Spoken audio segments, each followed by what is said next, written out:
I got into my husband's car one night, and in the glove compartment, I found a tube of personal lubricant. My hands shook as I held it, my chest tightening with a mix of rage and humiliation. I didn't confront him. I didn't scream or cry. Instead, I carefully slipped it back and replaced it with something that would change everything: industrial strength superglue. What happened next would shock the entire neighborhood and force the firefighters, including my own son, to break down my front door. If you're here, I'm glad you found me. Please like this video, subscribe, and tell me in the comments where you're listening from. I want to know how far this story of betrayal and revenge will travel. I sat at my kitchen table that night, the silence pressing down on me like a heavy blanket. The clock ticked on the wall, the same old clock my late mother gave me as a wedding gift, and each sound felt like an accusation, reminding me of how blind I had been. My husband had just returned from another one of his so-called business dinners. He threw his jacket on the sofa, loosened his tie, and collapsed on the bed without a word. His cologne lingered in the air, but it wasn't just his scent anymore. There was something else clinging to him, a sweet perfume that wasn't mine, a fragrance that felt like an intruder in my home. I stared at him while he slept, his snores echoing through the house like a cruel lullaby, mocking me. Once, that sound had meant comfort. Now it was nothing but a reminder of the stranger lying next to me. My heart was pounding, but my face stayed calm. 40 years of marriage teach you to hide your feelings, to keep your mask steady even when your soul is breaking. That night, though, I knew something had changed forever. When I picked up his phone from the table, a glowing email notification caught my eye. Julian, my husband, had always said he didn't care for email, that technology was too complicated. But there it was, words that nearly stopped my heart. "You were incredible tonight, Dad," followed by a red heart emoji. My breath caught in my throat. Dad, Dad, the word repeated in my mind, stabbing at me over and over. Who would call him that with such intimacy? My hands trembled as I scrolled, but there was nothing more. Just one small, poisonous line that made me question everything I thought I knew. I placed the phone back carefully, pretending nothing had happened, but inside, a storm raged. I moved through the room like a machine, picking up his wallet, folding his clothes, tidying the mess he had left behind. But my mind was somewhere else. The little details, the small cracks in his story, all began piecing themselves together. For the first time, I understood I was standing at the edge of something terrible, about to fall into a darkness I couldn't yet see the bottom of. And as I cleaned, my hand brushed against a folded receipt in his pocket. The name of a fancy restaurant in San Antonio stared back at me, even though he had sworn he was in Dallas that night. It was all there: the lies, the cover-ups, the trail leading straight to the truth. That was the moment I knew I couldn't stay silent any longer. Something inside me snapped, and instead of despair, a new feeling settled into my bones. Revenge. The days after that night felt smaller, like the house had shrunk around me and every corner whispered questions I had no answers for. I moved through morning and evening as if I were wearing someone else's clothes, familiar shapes that never quite fit. At breakfast, Julian chewed his toast slowly, eyes somewhere far away, and when he spoke, it was in short, careful sentences that felt rehearsed. He said he was tired from work, that meetings had run late, that the client dinners were exhausting, and I nodded because 40 years teaches you the language of small lies and how to keep your face kind while your insides tremble. The first week I tried to convince myself I was losing my mind. Maybe I'd read the email wrong. Maybe the receipt was for someone else. Maybe the perfume I smelled on his jacket was from a neighbor or a passing stranger. But the doubt would not leave. It sat beside me at the sink while I washed dishes. It followed me when I swept the floor, and it grew sharper every time I found a tiny thing that did not belong. A napkin with a faint floral scent in the back of his car, a lipstick smudge on the collar of a shirt he said he'd been wearing all day, a mysterious contact name on his phone that he brushed off as a work associate when I asked, the casual way he started saying dad in messages when talking to the kids about everyday things, small things that should have been easy to explain, but which together made a map pointing somewhere I did not want to travel. I began to notice his pattern of excuses like a reader tracing a story. He would be gone for dinner, return with the same story about a late meeting, make a quick, distracted call outside before walking in the house, and then act as if nothing had happened. When I asked him once where he had been, he just smiled and said, "Juliet, you worry too much," as if my worry were a silly, unnecessary habit rather than a slow-burning alarm. At night, I lay awake and listened to the house, breathed the old radiator sighed. The clock kept its steady beat, and the silence between those sounds felt heavy enough to hold my anger. I started keeping a small notebook on the kitchen counter. Nothing dramatic, just dates and tiny notes. Perfume on jacket, 8:12 p.m. receipt in pocket. San Antonio, 9/3. Email, you were incredible tonight, Dad, 9/3. Writing it down made it less like a fever in my head and more like a trail I could follow. I took photos with my phone of the things I found, a receipt folded and stuffed into the side pocket of his trousers, a crumpled napkin with an unfamiliar scent, the lube tucked behind the sunglasses in the glove compartment, each image like a breadcrumb I could not ignore. My hands shook the first time I put them in my pocket and felt that receipt, my chest clenched like a fist. He had told me he'd been at a business dinner in Dallas, but the receipt said San Antonio, a place with different streets and different memories, the kind that should have been ours together. I remembered the old photo of us in San Diego, young and laughing in front of a bakery that smelled of warm bread, and I wanted to scream that the man who had once laughed with me over spilled flour now brought strangers' perfumes into our bed. When I tried to meet his eyes across the table, he looked away like a child caught in a small lie, and the world tilted. That look said more than any confession could have. I caught myself replaying every conversation, hunting for the moment something had begun to change, wondering if I had missed a sign, a shift in his tone, an extra napkin at his side. The doubt made me cautious, and then bold in turns. I would watch the driveway when he came home, count the cars on the street, and notice when he left earlier than he said. Once he left the house with his keys still warm in my palm after he dropped them on the nightstand, and I felt curious in a way that felt wicked. I opened the glove compartment with the same careful hands I used to tie the bakery boxes closed, and there, behind a stack of old maps, was the tube. Sticky on the rim, the cap worn, a trace of something sweet on the opening where it had dried. The sight of it was like a small, sharp stone in my shoe. It was proof of a life being lived beside mine. I could have confronted him in that instant. I could have thrown the tube at his head and asked for answers. Instead, a strange calm came over me. For 40 years, I had built patience like a coat. It fit me now, but instead of protecting me from cold, it became a tool. I took a picture of the tube with my phone and sent it to no one. I slipped it back where it had been with the quiet precision of someone who knows how to hide things in plain sight.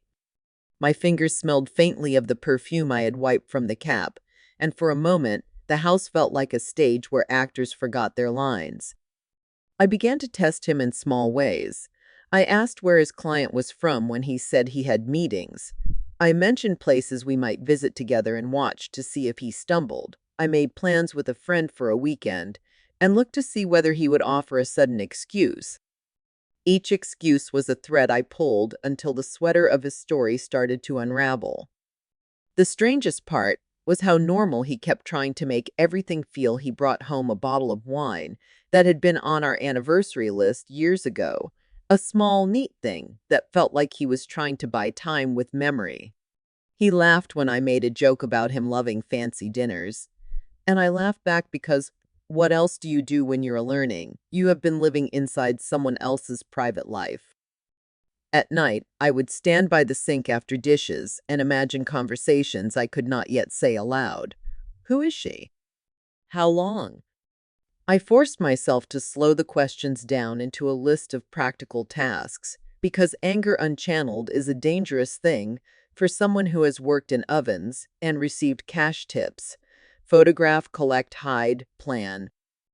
I started to notice patterns in his trash, receipts thrown away in a way that felt careful rather than careless, text previews that disappeared when I walked into the room. Once, when he was at the shop, and I had an hour before the next delivery, I opened his phone and found a short email tucked like a secret, a line with a heart, and the word dad that would not leave me alone. I put the phone back exactly as I found it, sliding the case into place, the way a person patches a crack until they are ready to decide whether to smash the whole thing open. That night, I did not sleep. Instead, I sat at the kitchen table and traced the edge of the receipt with my finger, as if the ink might reveal a motive. The doubt had grown its own shape and would not be banished by silence. It had to be followed, like a loose thread that, when pulled, promised to reveal the truth, no matter how ugly. I thought of my son and of Allison, their easy smiles at family dinners, the way Daniel would joke about how Allison didn't warm up to his father. The idea that those jokes were part of a hiding and not an honest critique made my stomach drop. Somewhere between the shaking hands and the rising decision in my chest, I found a steadiness that surprised me. I would not be the last to know. I would gather each small piece until the scattered pictures made a full portrait. I would not let the quiet be an enemy any longer. The doubt that had lived in the corners would be brought into the light, and I would meet it with eyes wide open. The following days became a routine of pretending. I woke up early to prepare breakfast, placed eggs and toast on the table, and smiled like I had done for decades, but inside I was watching everything. His phone on the counter, the way he avoided my eyes when he talked, the faint perfume clinging to his shirts, it was all evidence, and I was collecting it piece by piece. I moved through the house quietly like a shadow, storing away details he didn't think I noticed. I was no longer just a wife. I was an investigator in my own home, and the case was my life. The first time I noticed the change in his laundry, I felt my stomach twist. A napkin, crumpled and damp, was stuffed into the back pocket of his slacks. I pulled it out carefully, and the sweet floral perfume nearly choked me. It wasn't mine, it wasn't his, and it wasn't anyone who belonged in this house. I pressed the napkin to my nose again, hating myself for needing proof, but also desperate to be sure. The scent was too strong to be an accident. I snapped a photo and slipped the napkin into a plastic bag I found in the drawer. My hands shook as I sealed it shut, the way evidence might be sealed in a courtroom. One night, while folding his jacket, I felt something stiff in the inside pocket. I slipped it out, my heart pounding. Another receipt. A steakhouse, this time in San Antonio. Expensive wine. Dinner for two. He had told me he was in Dallas that night. I remembered the exact words because he had looked me in the eyes when he said them, like he wanted to stamp them onto my memory. I laughed bitterly, my chest burning with a heat that wasn't just anger but humiliation. I remembered when we used to go out together, when he ordered that same wine for our anniversary. It had been a promise then. Now it was a betrayal written in black ink. I photographed the receipt and folded it back neatly, my face calm in case he checked. I became skilled at slipping into his world without him realizing. His wallet was left on the counter while he showered. His phone was charging by the bedside while he snored. I would glance, snap photos, and return everything to its place with surgical precision. My whole body would tremble, but my face remained steady. Years of being a baker had taught me patience, and now patience was the weapon I wielded in secret. The lube in the glove compartment haunted me. I checked it again, late one night, my flashlight trembling in my hand. It was still there, a silent witness to everything I feared. The cap was crusted, sticky, and the smell was faint but undeniable. We hadn't been intimate in years. He always claimed he was too tired, too old, too burdened by work. So, who was this for? I stared at it, my breath shallow, and for a moment I thought of throwing it out, destroying the evidence, but something inside me whispered no. I put it back exactly as I found it. I wasn't going to erase his secret. I was going to expose it. I found his laptop one evening, left carelessly open on the dining table. He was always saying he didn't understand technology, that he preferred to keep things simple. But when I lifted the lid, I saw tabs open, hidden files, encrypted folders. I didn't know how to open them, but the fact that they were there was enough. He had a digital world I wasn't allowed to enter. A world that made me feel like a stranger in my own marriage. I photographed the screen, each file name and each suspicious symbol. My heart raced as I closed the laptop, my ears tuned to every creak in the hallway, terrified he would walk in and find me snooping. At night, when the house was dark, I couldn't sleep. I lay in bed staring at the ceiling while his snores filled the room, my chest tightening with every sound. I replayed every moment, the receipts, the perfume, the lube, the hidden folders. I thought of his jacket thrown carelessly over the sofa, his tie loosened like he was exhausted from work, and I realized it was a performance. He was acting, pretending to be tired, pretending to be faithful, pretending to be mine. One evening, I caught him making a call in the kitchen. His back was to me, his voice low, careful. He said he was meeting a partner and that he would be home late. When he turned around and saw me standing in the doorway, he jumped slightly before plastering a smile on his face. "Juliet," he said smoothly, "I was just finalizing some details." I smiled back, my lips stiff, and nodded. But I knew. That call wasn't business. It was a rehearsal for another lie. The more I gathered, the more my fear turned to certainty. He was hiding something bigger than a simple fling. I could feel it in the way he carried himself, the guilt etched into the lines on his face, the glances he avoided. Once, he came home smelling like a mix of gasoline and that same perfume. I leaned in to kiss his cheek as usual, and he flinched slightly, like he was afraid I would smell the truth on him. That tiny flinch was all I needed. I kept building my archive, storing photos, receipts, and notes in a hidden folder on my phone, then backing them up to a flash drive I hid in the back of the pantry. Every time I looked at that little piece of plastic, I felt stronger. It wasn't just evidence, it was power. He thought he was in control, weaving his lies, but I was watching, waiting, collecting.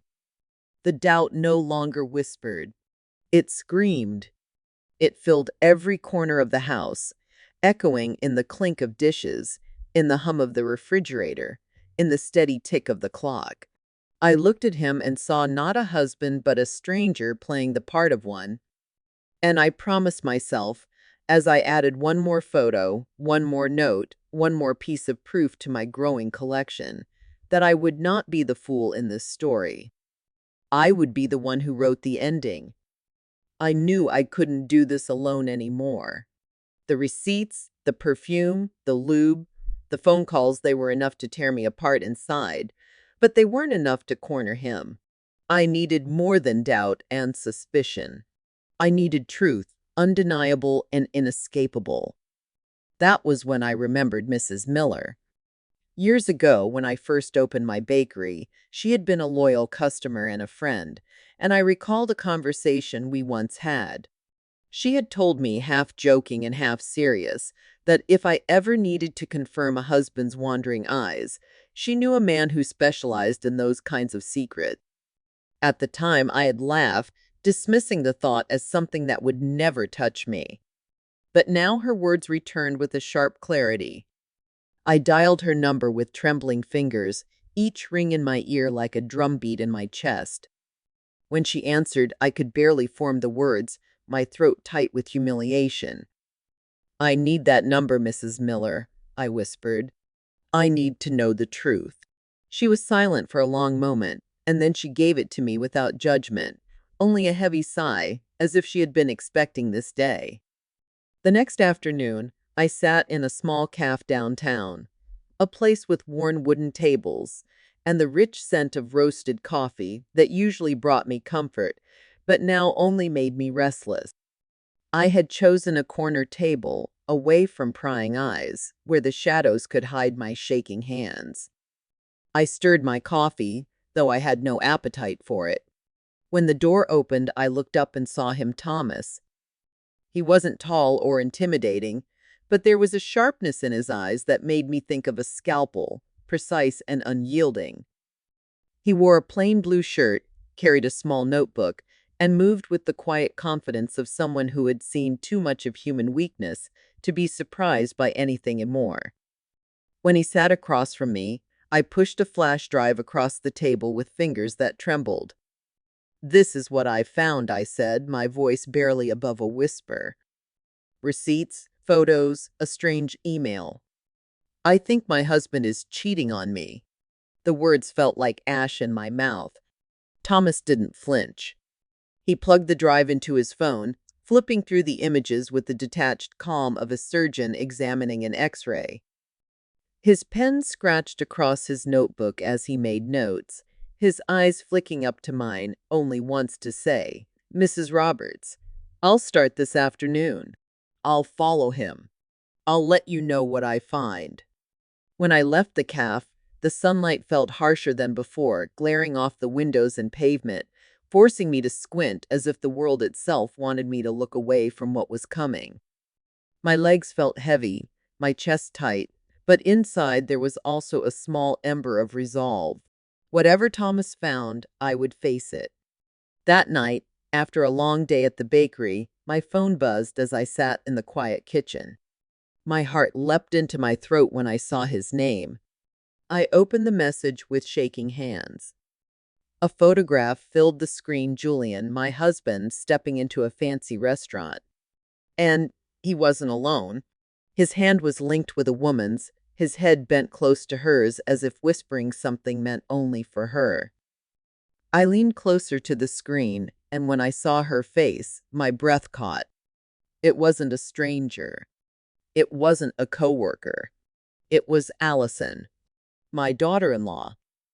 I stared at the photo until my eyes burned, my body frozen, unable to move. Allison, the woman my son had chosen, the woman I had embraced as a daughter, the woman I had taught to cook our family's flan recipe, she was smiling at my husband like a lover. The room spun around me, and I had to grip the edge of the table to keep from falling. My stomach twisted, bile rising in my throat, and I covered my mouth to keep from crying out. I scrolled further. Another photo. They were seated together at a table for two, candles flickering between them, wine glasses raised in a toast. His eyes, those familiar eyes that had once looked at me with love, were fixed on her with a tenderness I hadn't seen in years. I dropped the phone onto the table as if it had burned me. The world I knew, the life I had believed in, collapsed in that single moment. Betrayal wasn't just a word anymore. It was a picture on a screen. And it was my family. I don't know how long I sat there staring at nothing, my hands clenched into fists on my lap. My son's face swam before my eyes, his laughter, his trust, his belief in his wife and his father. How could I tell him? How could I destroy his world the way mine had been destroyed? But another thought pushed its way in, sharper and colder. If they could betray us so deeply, then they had already destroyed our family. The only thing left was the truth. Thomas sent more messages that night. Photos of them laughing together, leaning close, their hands brushing across the table as though they couldn't keep their distance. A video clip followed Allison whispering into Julian's ear, his laughter echoing loud and carefree, a sound I hadn't heard from him in years. They left together, and my husband opened the car door for her with a gallantry he had long forgotten to show me. I watched that video over and over, each replay another stab to the chest, until finally I pressed the phone to my forehead, my tears hot and blinding. In the quiet hours of the night, I walked to the bakery, letting the familiar smell of yeast and flour wrap around me, grounding me in something real.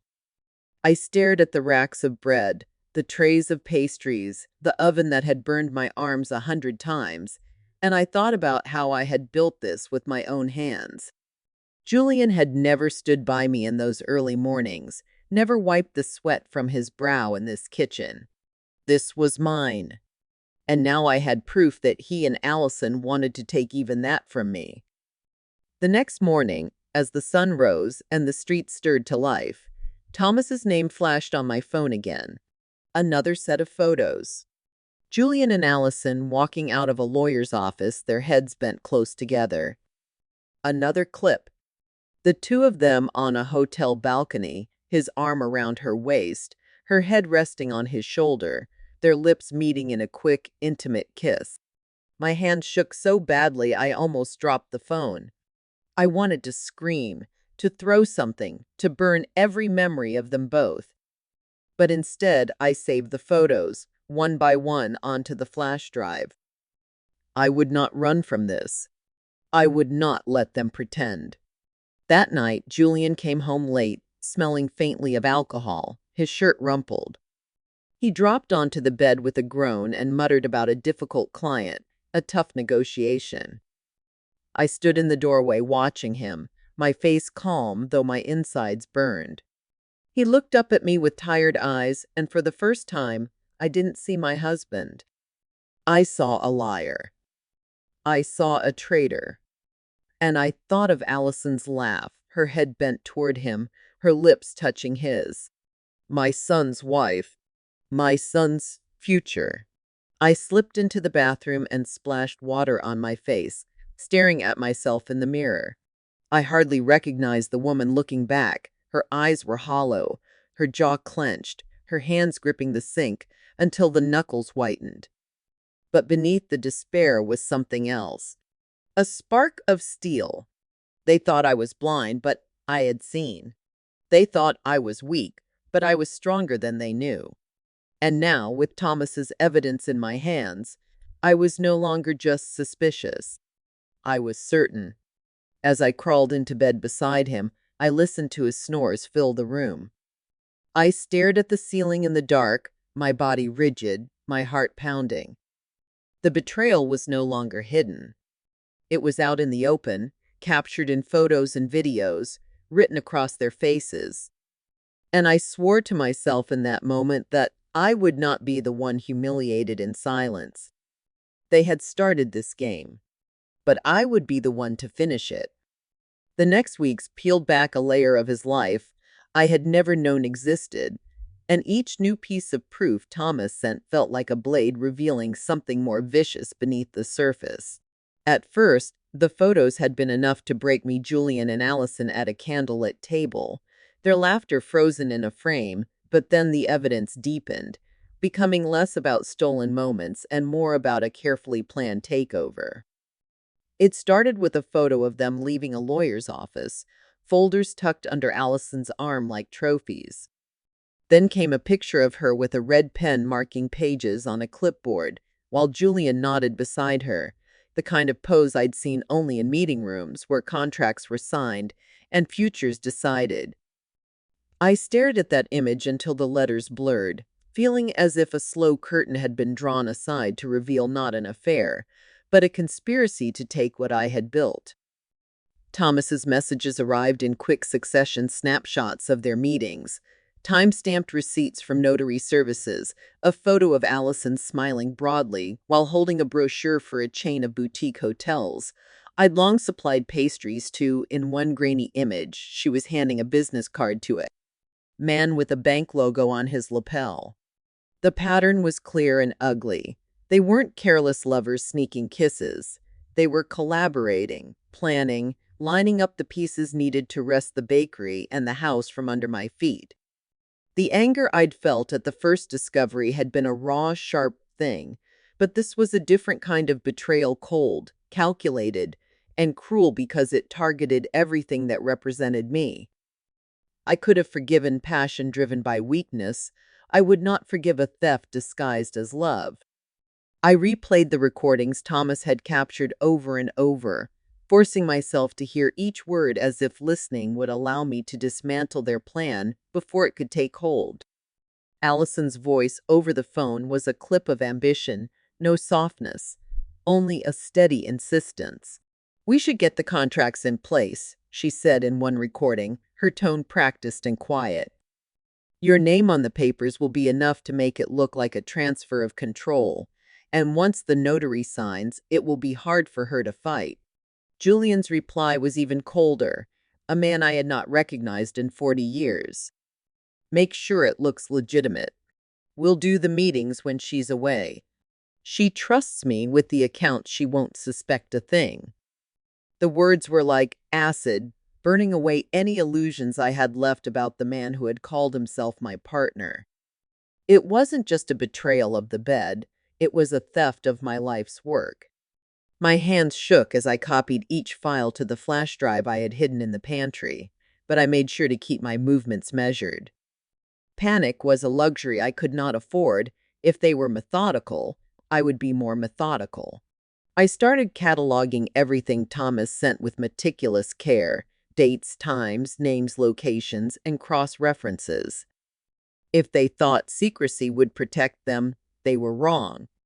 I built a timeline across pages of the small notebook on my counter, mapping every dinner, every hotel stay, every lawyer visit, until the web of their conspiracy became undeniable. Some moments made my stomach drop, like the photograph of Julian standing in front of the city registrar with Allison at his side, while a clerk stamped a document, a scene that looked so ordinary until I realized what the stamp might mean. Another image showed Allison meeting with a woman I later identified as a junior manager at one of the hotel chains, a meeting where receipts and contracts might have been discussed. How had they dared? How had they plotted right under my roof? My mind kept returning to the kitchen where I had kneaded dough at dawn for decades, where I had argued with bankers and signed small leases, where I had kept every invoice like a trophy of survival. To see strangers in suits whispering about my future felt obscene. I began to imagine the worst-case scenarios: paperwork filed in hidden places, signatures forged or coerced, bank accounts moved, but I refused to let myself be swallowed by fear alone. Instead, I let rage sharpen my focus, and that rage demanded proof that could stand up in daylight, not just photographs and whispers. I needed irrefutable evidence of intent, of plans laid out in their own words. So I asked Thomas the question I had been afraid to say aloud: could he capture them talking? It felt like a dangerous wish to make, but he was a professional, and within days, he provided an audio clip that made my hands go cold. It was a recording from a hotel lobby, Allison speaking to Julian in a low, confident voice, her tone more businesslike than tender. "Once the transfer happens," she said, "we'll roll out the new menu under our name. Start small, one store at a time. We'll leverage your contacts with the hotels." Julian answered with a certainty I recognized from boardrooms I had never been invited to. "We'll use the notary we've arranged. She trusts me with the accounts. If we time it when she's away, no one will question it." Hearing them plan aloud was devastating because it proved not only motive but intent. They were never going to stop at secret dinners. They wanted control. With that recording, my suspicion hardened into a case worthy of confrontation. The betrayal had become a legal risk and a fight I would not lose. I began preparing in quieter ways. I made copies of the bakery's corporate records, channel statements, supplier contracts, everything I could get my hands on. I took files home from the shop and scanned older receipts, Not because I trusted the people around me, but because evidence was currency in a fight like this.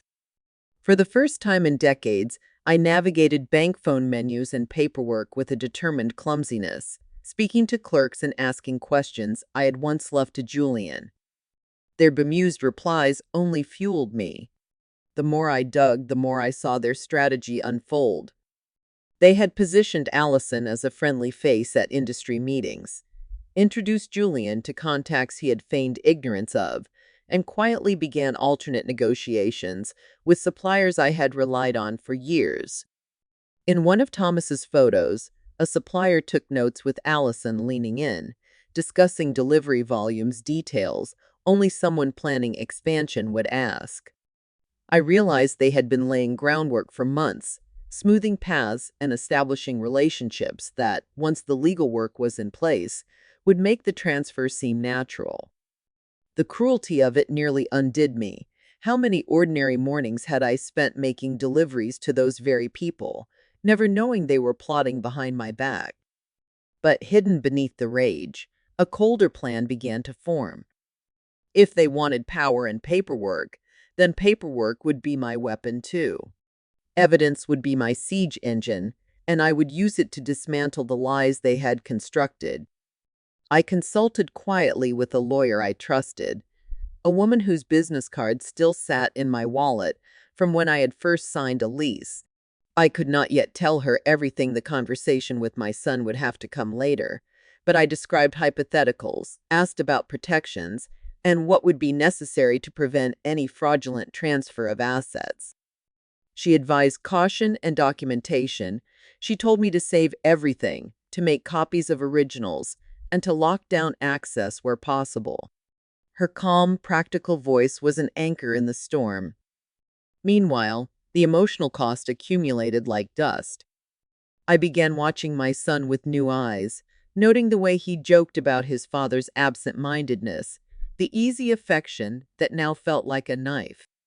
How could I tell him that his wife and father had been meeting in secret, that they had spoken about taking everything he had grown up with? The thought of him hurt more than anything. I wanted to protect him from both humiliation and loss, but the truth was that he deserved to know. Yet, I held my tongue because a wrong word too soon could ruin a legal case or provoke them into covering their tracks more carefully. So I waited and worked in silence, assembling proof into neat folders and backing up files in multiple places. Each document I secured felt like armor, and though the nights were long and full of rage and sorrow, I slept better knowing the trail was being followed and that the conspiracy had been exposed in a way that would withstand daylight. They had underestimated me. They had counted on my complacency and my trust. Instead, they had unleashed the most dangerous thing they could have, a woman who had built an empire from flour, sweat, and stubbornness, now using every record she had to fight for it. For days after the evidence deepened, I moved like a woman fitting the final pieces of a puzzle she never wanted to start. The betrayal had become more than a private wound. It was a living thing that threatened to eat everything I had built. I slept less and planned more, not out of cruelty but out of necessity. I told myself the same thing over and over in the quiet hours. I would not be the one to be quietly erased. If they were going to steal my life, they would have to face the daylight for once. Planning revenge was not simply a whim. It felt like a duty to myself, to the bakery that bore my name, to my son who deserved the truth. So I steadied my hands and set to work with the same methodical care I had used for decades when shaping dough, measure, prepare, and act at the exact right moment. I began by building a timeline. Using Thomas's photos and recordings, plus the notes I had kept since that first receipt, I mapped their routine, when Julian was predictable, when Allison tended to be bold, and when the house was most likely to be empty of witnesses. The map was mercilessly precise, filled with times and windows and patterns. It told me when they would be careless, when they would feel safe, and that was where my plan would find its opening. I did not rush. Patience had kept the bakery running through long winters and slow summers. Patience would keep me from making mistakes now. I also gathered help in quiet ways. Mrs. Peterson, my neighbor, understood more than I had told her.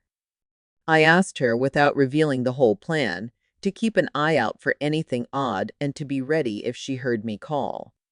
Her steady presence at the window would provide a witness and a story I could lean on if the day came when people asked how the truth had come to light. I chose her because she had stood by me during my hard years, and because she loved this neighborhood's sense of order. She would be shocked but not disbelieving. Having neighbors prepared meant the spectacle I intended would not be swallowed by doubt. It would be seen, recorded, and shared by people who knew me. Another quiet piece of my preparation was practical documentation. The conspiracy to take my bakery would not stand up in daylight without paperwork, and paperwork was where I could hit back cleanly. I spent late nights pulling files, scanning old invoices, and making copies of supplier agreements. Where I could, I noted account numbers, dates, and the history of every major order. This was tedious, clerical work, but it felt like suturing a wound, small, precise, and necessary. Knowing who had been approached or who had been asked for favors would make the narrative more than a rumor. It would make it a paper trail. I also thought carefully about timing and optics. Humiliation would hurt them, but humiliation alone was not justice. The goal was exposure and undeniable unmasking that would make the betrayal impossible to sweep under any rug. I pictured a moment when the house no longer served as a refuge for secrets, when the walls that had sheltered their meetings would instead witness their unraveling. For that reason, I needed to capture their words in their own voices, and to ensure that what was private would become public in the clearest possible way. I returned to Thomas with a new set of questions and a new request, specific follow-ups, times to stake out, and locations to confirm. He understood the change in my voice, the way grief had turned to strategy, and worked with professional precision. He suggested placements for surveillance that would be unobtrusive, methods of collecting proof that would stand up should anyone demand factual backing rather than gossip. His presence was both a comfort and an uncomfortable confirmation. The betrayal was real, and now other people knew it was real too. I practiced how I would act the night of the revelation. There is an odd choreography to deception, and to catching deception, you must be both confident and subtle, invisible and present. I rehearsed being the bored wife who was leaving town for a contract and the gracious hostess who would step away for an afternoon. In the pantry, I hid a small recorder I had not used since my son was in college. Its red light would be a small betrayal of the privacy they thought they had. I double-checked its battery and its placement until the angle was right and the sound would be clear. The idea of listening to their voices close up made my throat tight, but I knew that in their own words they would reveal what photos only suggested. I arranged minor misdirections, 2 calls I would appear to take, a packed bag I would set near the door, small props that would make the story look like a natural one to anyone who might later ask. The trick of it all was to make sure I did not look like a conspirator, but like an actress playing her small, trusting part. I also thought about my son. Daniel's role in all of this could not be an accident. He was a firefighter by training and temperament, a man who ran toward crisis rather than away. I could hardly imagine the pain of seeing his father and his wife exposed, but I knew the truth would land somewhere between horror and relief. I decided I would not deliver the blow myself. I would let the evidence do the talking, and let the neighborhood and then the formal systems pick up the rest. The less I said in the moment, the cleaner the narrative would be. I sharpened my resolve by returning to the counter at the bakery and kneading dough as if my hands were channeling anger into something useful. Work steadied me. Each batch of bread that rose in the oven felt like a small victory over the feeling that my life could be taken on someone else's whim. I made sure to keep my outward demeanor ordinary. I went to morning prayer. I helped Mrs. Peterson with her groceries, and I asked a friend to pick up a birthday cake so there would be an alibi for my being out of the house that day. The mundane clutter of kindness would make the eventual reveal seem all the more startling. When the moment finally drew near, I felt a strange calm that was part fatigue and part quiet triumph. The evidence folder lay under the false bottom of a kitchen drawer. The recorder sat where it could pick up everything in the bedroom. The neighbor was at her window with her phone ready. I had rehearsed my part until it felt natural, and I had prepared my proof until it was indisputable. But in the quiet moments before everything started, I also allowed myself to think of mercy. Revenge could be vicious and might leave wounds that never healed. I wanted consequences, not cruelty for cruelty's sake. The plan I had worked so hard to assemble was meant to expose and to preserve what was still mine, not to destroy it beyond repair. I would not relish the pain they would feel. I only sought the truth to be known in all its ugly clarity. The night before, I sat in the dark kitchen with a mug of cold coffee, watching the streetlights blur into a wash of gold and thinking of how many mornings I had stood at this very counter, hands flour-dusted and hopeful. The betrayal had tried to convince me that those mornings were a mistake, but they were not. They were proof of who I was and what I had built. When I finally set the last piece into place, it was with a sense of weary rightness. I was not naive, and I was not cruel. I was a woman who had been wronged and who had decided not to vanish quietly into the night. The plan was not elegant or theatrical. It was simply measured, precise, and, above all, rooted in truth. I went to bed that night with the recorder under my pillow and a list of times in my head.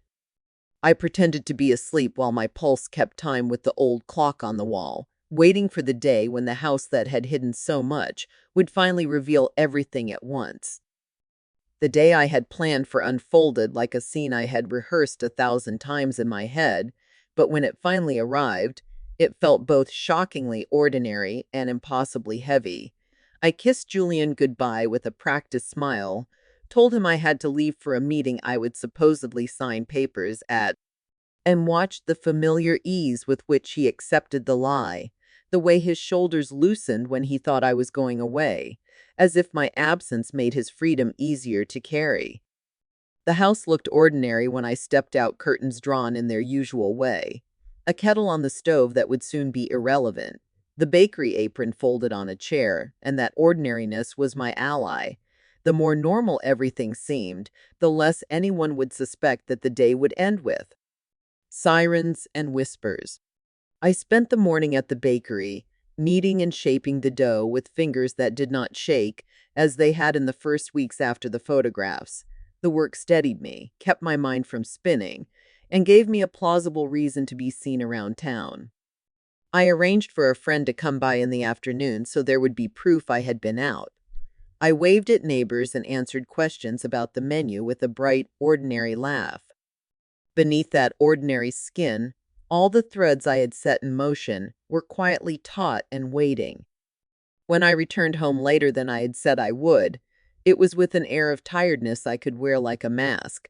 Julian was there, polite and slightly nervous, his voice a little too careful. Allison at his side with a smile that looked practiced and pleased. They greeted me with small, almost conspiratorial warmth, the kind of warmth designed to soothe any lingering suspicion. I greeted them, too, with the congenial politeness of someone who has learned to perform grief like a polite dinner guest. Inside, I felt a hard, steady pulse of adrenaline. The recorder I had hidden had a steady red light that I had checked and rechecked, a small witness to the words that would soon spill into evidence. I set the tea tray down and left them a moment, giving them the privacy they thought they had, and savoring the way they leaned in toward each other, how Julian's hand rested on Allison's back as if territory had been claimed. I could hear their voices, low and confident, through the thin door as I pretended to arrange flowers on the sideboard, and their laughter sounded as carefree as a rehearsed show. Each chuckle tightened the knot in my chest and moved me closer to the calm I had promised myself would guide my actions. Time moved strangely slowly, then each minute stretched into a long, thin strip, and when at last I went to the bedroom, I was careful to look ordinary, a woman exhausted from travel and business, not a conspirator pacing her plan. I sat on the edge of the bed for a moment, flexing my fingers as if to steady them, and then I pulled the recorder's battery to ensure it was still running. The click of its small mechanism sounded as loud as a gunshot in my ears.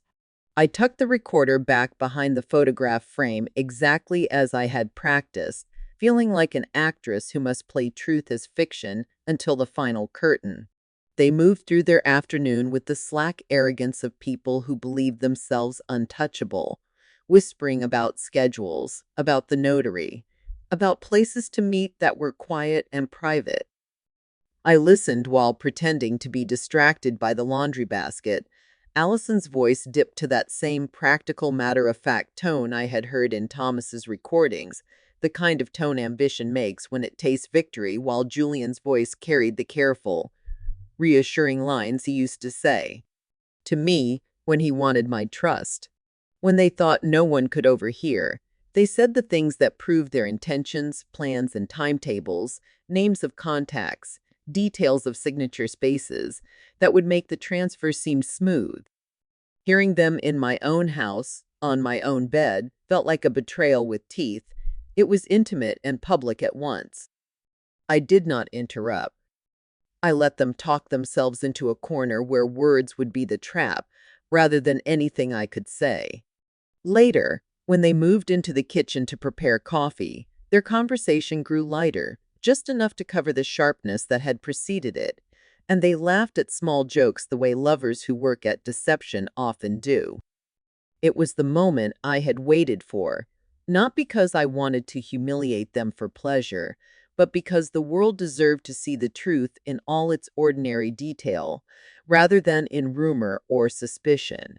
I made the choice then to set the final sequence of events in motion, not by force, but by exposure. I had taken measures to ensure no one would be hurt beyond the humiliation they had earned. I had thought about mercy and the lines between justice and cruelty, and I kept those lines in mind even as I arranged for the truth to become visible. I did not want to cause physical injury. I wanted a collapse of their secret stage, a moment when the performance could not continue. When I moved through the kitchen to the stove, I did so with the unremarkable movements of someone putting on a kettle, and they barely noticed. I turned on the burners and placed a skillet in its place, not to harm but to produce a spectacle. A column of smoke would be enough to draw the attention I needed, to bring witnesses to the porch and open the door to daylight. I anchored myself in the mundane, tamping down my breath, thinking of proofs rather than vengeance. And then I left the house, drawing my jacket around me as if to shield myself from the neighbors' curiosity. I crossed the street and took my place at Mrs. Peterson's window, where she sat with her knitting and an old cup of tea, phone in hand. She had agreed to watch the house, not because she wanted a show, but because she trusted me and would later testify that I had been gone and could not have staged what she would witness. I closed my eyes for a second and felt the dizzying mix of guilt and righteousness that comes when one decides to force a truth into daylight. The minutes passed like hours. From across the street, I watched the curtains move, bodies shift, and then the smoke. It began as a thin gray wisp that curled from the kitchen, then it billowed a little more insistently, a dark ribbon rising and catching the late light. Mrs. Peterson gasped and grabbed her phone. "Juliet, your house," she cried. I nodded, a small, deliberate motion, and pretended to fumble with my bag for the call I had already planned, an emergency, to mask my presence as someone who had been out and had returned. Neighbors came into view, curious and alarmed, and within minutes someone had dialed the city's emergency number. The sound of that first distant siren was like an omen I had both dreaded and prepared for. It turned the private wrongdoing into a public event. I kept my face composed as people began to gather at the edge of the yard, whispers swelling into urgent speculation. In my pocket, the recorder kept humming quietly, capturing voices that would later be proof. I listened to the murmurs ripple through the street, and then to the wail of the fire engine growing louder, a reality I had both invited and feared. The firefighters arrived and moved with professional speed, unaware at first of the human scandal waiting in the bedroom. They puffed in, walking through routine, calling for doors to be opened, asking if there were people inside. I watched them push in, heard the shout of a leader I would later recognize as my son's voice, and felt a hot wash of something like dread and relief. The bedroom door banged, and the scene that greeted the crew was chaos freed from secrecy. Julian and Allison entangled, desperate and immobilized, their faces contorted in panic and breaking down from the moment their private ritual met public exposure. Neighbors who had once exchanged polite hellos were now pointing and whispering, their phones lifted like small tribunals. The smell of smoke, the hiss of water, the muffled shouts, it all became a tableau of humiliation that unfolded not because I wanted them harmed, but because there is a difference between a secret that hurts one family and a truth that belongs to a neighborhood to judge. My son emerged from the crowd in uniform, his expression a mixture of professional focus and stunned disbelief. Seeing him there, helmet in hand, was like being cut cleanly by a blade I had sharpened for justice, and then watched strike the ones I loved. I moved among the gathering people with the quiet dignity of someone whose life had been ransacked and who had decided to let daylight be the judge. Later, when the dust settled and the ambulance lights were a distant memory, the recordings and photographs Thomas had taken combined with the audio from the small device hidden in my room would make a file no lie could survive. Their plans and words, their private admissions and shared schemes, would become the proof that could not be rewritten. I did not gloat. I simply stood on the porch while the neighborhood talked, feeling the complicated heaviness of a truth revealed, messy, painful, and finally, uncompromisingly real.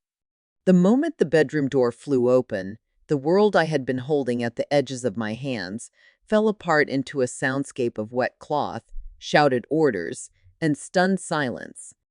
Firefighters moved with efficient, practiced urgency, hoses uncoiling, boots thudding on floorboards while voices barked, "Clear the room," and "Get them separated." I listened through the thin walls as hands fumbled for sheets, and a lanky young firefighter muttered something about adhesive while another cursed under his breath. The scene that followed was grotesque in its intimacy. Julian and Allison, faces pale and eyes wide with panic, held together by something as petty and ignoble as glue, their mouths open in surprised, terrified cries. Neighbors pressed forward on the lawn, phones raised like small, accusing witnesses, and the air filled with the wet echo of sheets and the soft snips of scissors. In that instance, the private humiliation became communal. It was no longer mine alone to nurse, but a spectacle for every porch and passing car. When Daniel arrived, his boots hit the porch with the hard cadence of duty, and for a moment, the entire world stopped making sense. He wore his uniform like armor, the reflective striping catching the late sun, but his face told the truth: shock, disbelief, a raw, wordless hurt that cleaved him open. For a second, his eyes found mine across the milling crowd, and I saw in them an ocean of betrayal, confusion poured into grief. He had run in as a professional, but now he moved like a son who had found his family dismantled in a way he could not repair. I watched him approach the bed where his father and his wife lay, unable to reconcile the two roles he carried in that moment: a firefighter who must save and a son who must grieve. His hands were steady as he assisted a colleague, but his jaw tightened until his knuckles showed white through the gloves. The sight of him there, helmet in hand, was a blade I had put into motion. It struck true and deeper than I had imagined, and I felt a sudden, sharp sickness at what my actions had cost him. Neighbors clustered like small islands of gossip, their whispers building a chorus that would not be quieted. "Can you believe it?" someone hissed. "Father-in-law and daughter-in-law." Another breathed, each voice a stone added to the pile of disgrace. Phones flashed, and videos were taken with the cold, indifferent hunger of people watching a play. Within minutes, snippets would travel further than the street, seeding the story into feeds and group chats. Mrs. Peterson, standing a little apart with her hand over her mouth, filmed with an old compassion in her eye, but her fingers betrayed her, steadying the phone that would later make her an inadvertent chronicler of the day. The crowd's tone shifted between outrage and a kind of ghoulish curiosity. Neighbors, who had once waved and borrowed sugar, now bent to linger over scandal, their faces animated with the delicious cruelty of witnessing someone else's fall. My heart ached at the sound of it. For years, I had greeted these same people with a warm smile, handed over fresh flan, and learned their birthdays. To be the center of their whispered verdicts tasted like a different kind of fire. Medical staff spoke gently as they carted them away, voices careful to preserve some dignity, but dignity had been battered by panic and exposure. I walked among the gathered people with a strange detachment, as if watching someone else move through the aftermath of a storm I had started. People who had once called me Juliet and asked about pastry recipes now looked at me in a new, measured way, some with sympathy, some with suspicion, and others with the adrenaline of an unfolding story that made them feel alive for a moment. Someone touched my elbow lightly, Mrs. Miller, who had helped me find Thomas. Her eyes were wet but steady. "You did what you had to do," she said softly, and the words landed like both balm and iron. I allowed myself a breath and nodded because I needed allies, even if the cost had been dear. As the ambulance lights winked red and blue and drove off, the neighborhood's murmurs began to shift into a slow, unsettling rotation of statements and questions. People speculated whether this had been a cruel prank, a setup, or confirmation of every whispered complaint about secret meetings. Some nodded in the direction of the bakery, as if my decades of hard work now served as context for a dramatic morality tale, the industrious woman betrayed by her own hearth. Others crossed themselves and murmured that such things don't happen in small towns until, clearly, they do. The small narrative of our street expanded outward, a private life dragged into public view, every small kindness and small slight reinterpreted as a piece of the larger story. I felt each reinterpretation like a temperature drop. The world I had built with flour and long mornings was being reread through the lens of scandal. When the initial shock settled and people began to leave, the clusters around the curb dispersed, but the consequences did not. Within hours, the first video clip leaked beyond the block. Someone uploaded a shaky, grainy clip of the bedroom doorway, and it spread like spilled sugar across a spoon. Messages came fast, friends checking if I was okay, strangers offering crude remarks or surprise sympathy, and neighbors asking me to confirm what they had seen.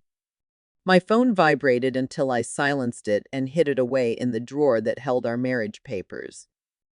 I was grateful for the small, private space that drawer provided, where the noise could not reach me, but even there I could hear the distant, persistent ticking of the clock that had started it all ticking in my mind months ago.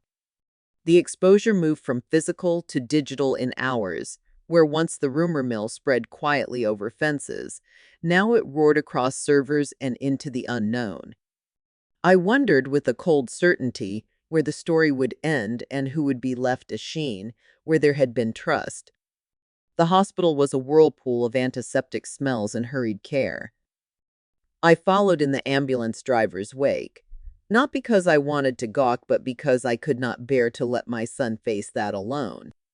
The emergency room staff were professional and curt. They separated them carefully and treated their skin for burns and adhesive removal, their hands gently where the glue had stuck. The medical team did their best to soothe pain and embarrassment in equal measure, And for a time, the world narrowed to bandages, cooling ointments, and a nurse's gentle instructions. The sight of Julian's hand, once so comfortable resting on mine in the kitchen, lying pale under a sheet, was almost unbearable. I wanted to go to him and demand answers, to reach for the man who had spent our money and our years. But the rawness in Daniel's face steadied me. It told me that answers must be earned the hard way, and that dignity could not be reclaimed by shouting. It was there, in the fluorescent corridor, that the first legal questions began to rise like smoke. What would insurance say? Would they claim a prank gone wrong? Would anyone investigate the sequence of events? Thomas had already provided images and recordings that proved intent, but the immediacy of the public humiliation complicated things. Lawyers would now need to parse accident from setup.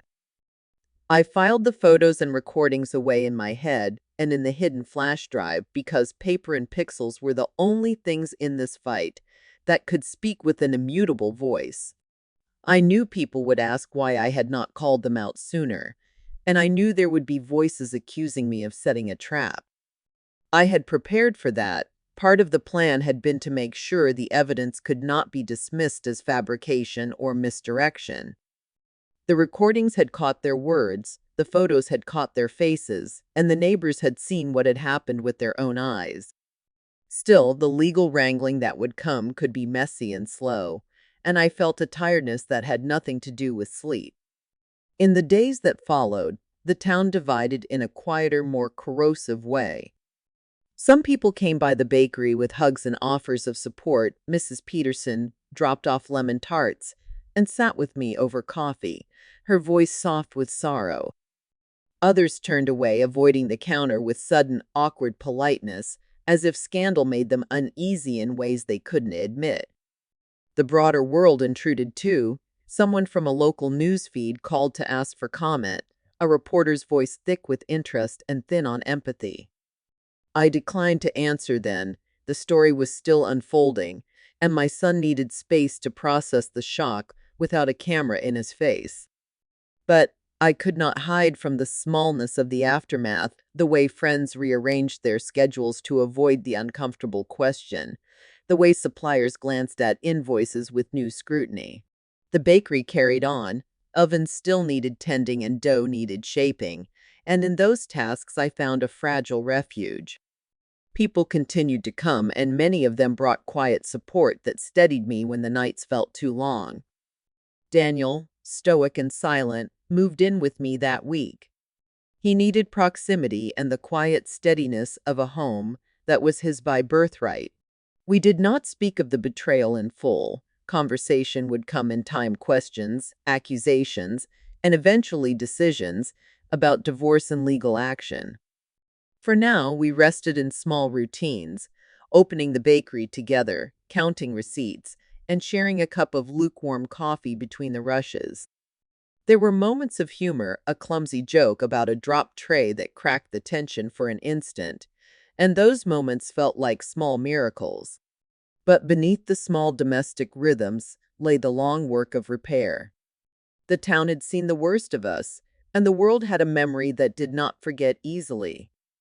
I understood then that recovery would not just be about mending a business or securing paperwork. It would be about rebuilding trust and time, the slow, honest work only patience and tenderness can do. At night, when the shop was closed and the streetlights blinked like watchful stars, I would sit at the counter and let my hands rest on the cool wood. The humiliation stung, and there were nights when I woke to the echo of laughter I thought belonged only to them, but more often I listened for the small sounds that meant life continued. The hum of the fridge, the soft click of the lock, the rhythm of the town settling itself after another day. Those small noises I found a stubborn heartbeat of hope. The fallout had been harsh and public. It had burned and scarred in ways both private and shared. But the oven still warmed, the dough still rose. And my son was here, bruised but present. That, more than anything, the neighborhood whispered, was what mattered now. The hospital smelled of antiseptic and worry, a sharp, clean scent that could not hide the raw human noise beneath it, the rustle of sheets, the soft cry of someone in pain, the distant beep of monitors. I walked the corridor with my son at my side, his hand a steady weight on my arm, though his face was hollowed with a hurt I could not fix. We were led into a small triage room where nurses moved quickly, speaking in clipped, practiced tones as they prepared treatments and explained procedures. They were gentle when they spoke, but I could see in their eyes the curiosity that the rest of the town had already turned into gossip. They had heard whispers, had probably seen clips. For them was a job. For us, it was the continuation of a story none of us wanted to read aloud. They separated Julian and Allison into different treatment bays with the kind of clinical efficiency you expect when the world suddenly becomes messy and public. The nurse showed me the adhesive remover and cooling gel with a soft apology in her voice, as if sympathy could ease the humiliation that would not wash away with saline. I followed the staff's movements and watched every step as an attempt to balance being present with the need to stay composed. The doctors and nurses worked carefully, their hands steady as they applied creams and peeled away layers of stuck fabric and bedding. The glue had bonded skin to sheet and skin to skin in a way that made simple motions feel like acts of violence. There were small cries and quiet curses. The room was full of the small human sounds that make scandal suddenly painfully ordinary. The medical team used warm saline and special solvents, a slow patient method that minimized tearing. They told us the glue used was industrial and stubborn, but not life-threatening still. The process of separating them left reddened skin and raw edges where the adhesive had pulled. I watched Julian's face as his skin was cleaned, and the sting of embarrassment and pain crossed him like a shadow. He mouthed apologies I could not hear over the bustle, and I felt none of the old softness I once had for him, only the crisp, clear outline of a man who had chosen badly. Allison sobbed in small, shocked bursts. She looked younger than the woman I had invited into my family, raw and afraid, and humiliated in a way the photos had not shown. Seeing her like that made my anger shudder into something else, pity or regret, then hardened again into the resolve that had driven me to collect the evidence in the first place. The medical staff moved with a quiet gravity.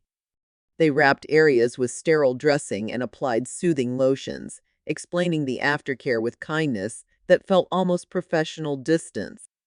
"Keep it clean, keep it covered. Come back if there's any sign of infection," they said. Their words practical and neutral, but underneath was the human wish that people might find ways to live through the consequences of their mistakes. While they worked on Julian and Allison, Daniel stood a few steps away, sunken-shouldered and speechless. His hands were curled into fists at his sides.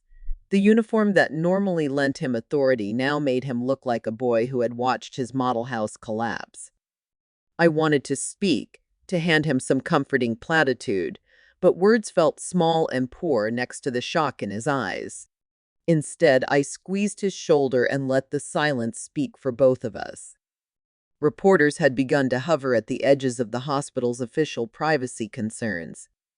A camera van idled near the entrance, and someone from the local paper asked a nurse for a statement. The nurse said only that patients were being treated and that privacy would be respected. Even so, the story leaked in pieces, snatches of conversation in the waiting room, cold opinions exchanged over coffee, short, sharp whispers that dragged the private into a public square. I felt exposed in a new way, as if the sterile lights had stripped more than just clothes and adhesive. They had stripped privacy down to the bare fact of what had happened. After the initial care, the staff moved them to observation rooms where they could be monitored overnight. We sat in the small family waiting area while doctors typed notes and nurses updated charts. My son finally spoke in a voice that was low and raw. How could they do this to us? He meant both his father and his wife, both the betrayal and the public spectacle. I had no simple answer. I wanted to tell him that people make terrible choices, and sometimes the truth is the only remedy, but the words felt like a poor balm against the ache in his chest. Instead, I told him quietly that the evidence was gathered and saved and that we would figure out the next steps together. He stared into his hands and then nodded once, a small, sharp motion that felt like acceptance and grief braided together.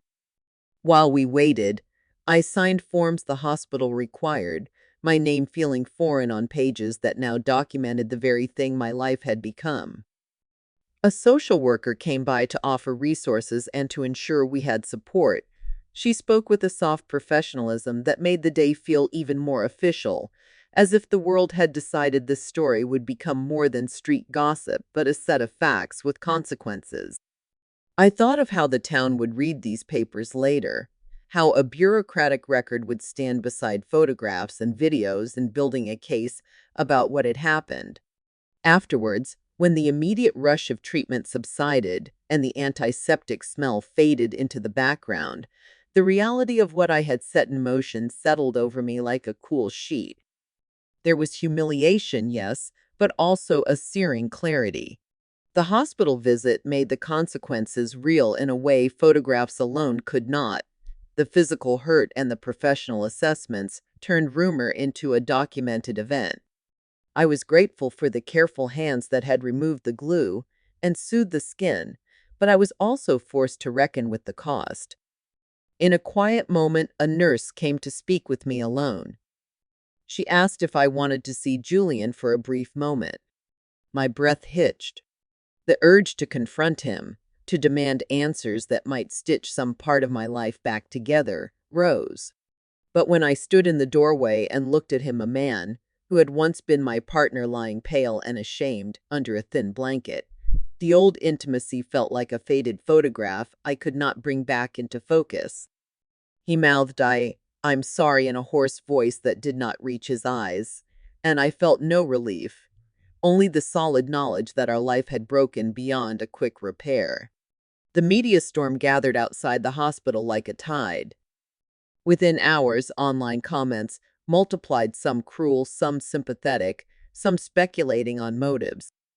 People who once bought my bread now had an opinion that required little knowledge and gave them more room to judge. It stung, but I had expected it. The legal battles would come, questions of culpability and intent would need answers that the courts could parse. For now, the hospital had done its task: heal the bodies, document the injuries, and return the people to a state where they could be questioned and held accountable. In the small hours as I sat in the plastic chair by the window, watching lights pass on the road outside, I felt the kind of loneliness that lives in the bones. The final humiliation had been public, messy, and irreversible in its social reach. But in the quiet that followed, I could also feel something else, an ember of resolution.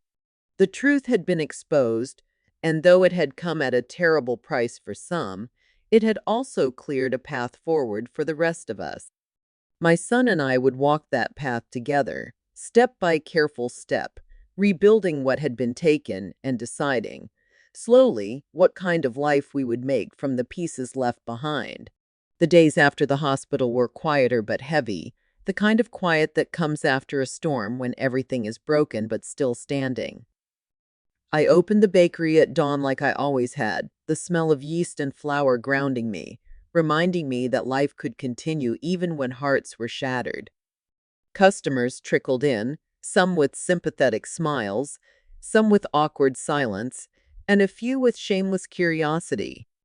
I learned to accept each one with the same measured calm, handing over loaves and cakes, as though my entire world hadn't just been split open.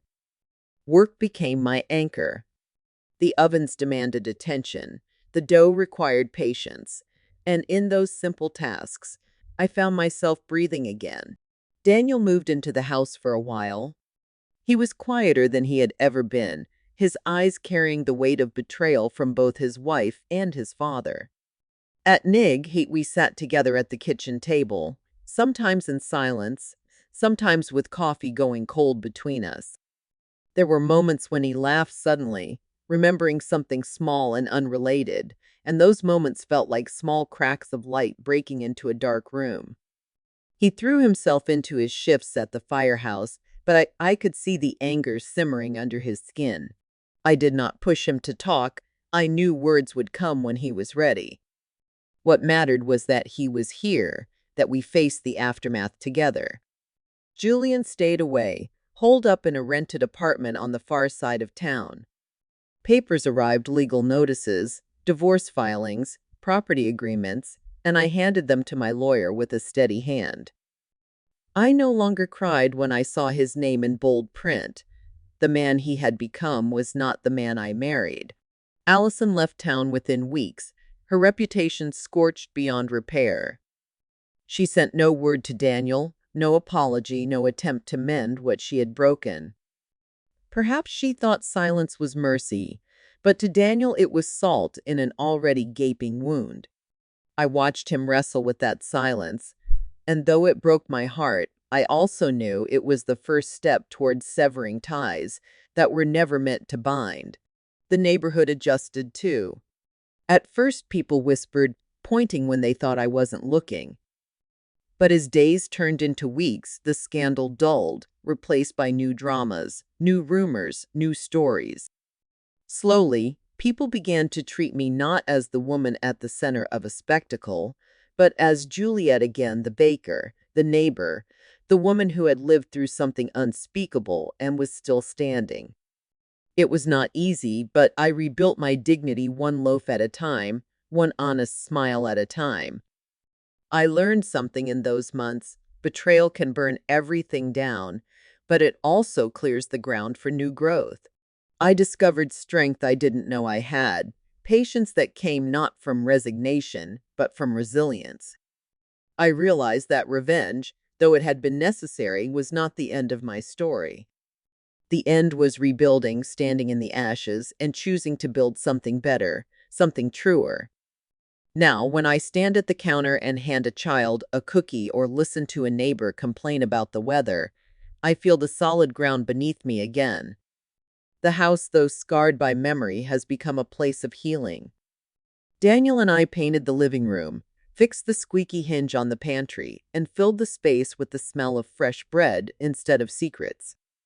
Each small repair was a declaration. We are still here. We are still living.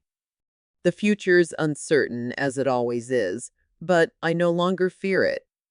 I know now that I can survive even the deepest betrayal, that I can lose everything I thought defined me and still find a way to breathe, to laugh, to create. That knowledge is its own kind of freedom. And so, my story comes to this: betrayal revealed, justice executed, dignity reclaimed. If you've listened this far, if you've walked with me through the silence, the discovery, the fire, the hospital, and the rebuilding, I thank you. Stories like mine are not easy to tell, but they are necessary. They remind us that truth, no matter how painful,